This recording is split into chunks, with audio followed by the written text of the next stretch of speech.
Hey guys, how you doing today? Today we're going to be talking about the new 30v30 Frontline mode in World of Tanks. And, well, the question on everybody's mind is, will it be a success or will it flop? And this is actually a really important question because Wargaming have put a lot of effort into this game mode which they, well, potentially could have put other places. And I'll go into this a little bit more in depth in a little bit, but for instance, the map design for Frontline, there must have been a lot of time going into making a map that big. Time which the map design team could have used to make new maps for the random battles, for instance. While I really want this game mode to succeed, I have my doubts as to how successful it's going to be, and that's mainly because I look back at updates such as Rubicon and that game mode, I forget the name that it was called, the free-for-all for the T-22, and even historical battles from before that, and they weren't very well received, and this could be for a number of different reasons. I think the most prevalent is that there was just a lack of people playing it. And this could be because it had a terrible economy, and that's something which they definitely have to fix for Frontline as well. But I think the most important reason in that regard is statistics. It all comes down to statistics. It's a separate statistics pool between random battles and these extra game modes. And you can't get into a clan based off of your historical battles statistics. You can't get into a clan based off of your frontline statistics. So why would a player, a serious player, waste their time queuing up for a frontline game mode when they could be out, if they're pursuing getting into a clan, improving their statistics so they have a better chance of getting in? Now, of course, the obvious answer to that argument is simply for fun.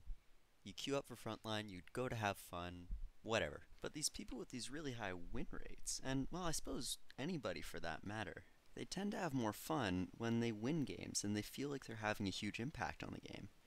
And the thing is, when your enemies can respawn, and when you're in a match of 30 versus 30, the individual contributions of the players, each individual player, is a lot less than when compared to a 15 versus 15 match. And these matches of Frontline take a huge amount of technical and, well, teamwork, to be honest, to do well in. And that's not really something which is in a massive supply in the random queues. So, in a match that takes even, 30, 40 minutes, and to have a shitty team, when you load in, you're stuck with them for 30, 40 minutes, and that could be very, very frustrating. And that'll be a major turnoff for some people as well. So, unfortunately, when all of these things are taken into account and added together, I really foresee a really shadowed future for this game mode. I think what's going to end up happening is when the patch goes live, people are going to be really, really excited. People are going to be playing it, people are going to be having fun. And then it's just going to start tapering off. People are going to start stopping to queue in that game mode. The population of that queue is just going to hit rock bottom. No one's going to play it, and unfortunately I think it's going to be dropped from the game in probably 2 patches from now. And I think Wargaming has to do, well, one of 2 things if they want it to stay longer and stay interesting and stay relevant.